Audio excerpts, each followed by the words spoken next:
Next up, we have linking, and linking is just joining together of words. And so what happens is when we reduce the letters, or when we drop the H, or when we drop the A, the D, and all those stuff in um, so when we drop these things, we have to link it to what came before it. So when structured words such as her, he, him, his, have, has, or had occur in the middle of a phrase, the H sound is often dropped. So what did he do? Okay, sounds like, what did he do? Right? What did he call me?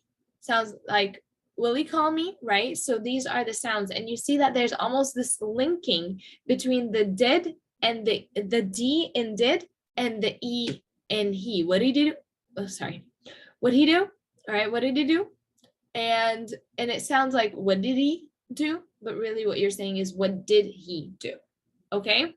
So that's that. So we link it to the letter that was right before it. What did he call me?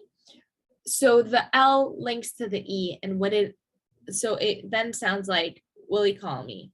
Okay, but that's not what we're saying. We're saying, will he call me? And something to note is that you do not need to drop the H for others to understand you. Really, you do not have to drop the H for other people to understand you. I can easily say, what did he do? And emphasize the he as well. What did he call me? Again, however, many native speakers do often drop the H, so understanding that the H is often dropped will help your listening skills as well as your reading, as well as your speaking and pronunciation.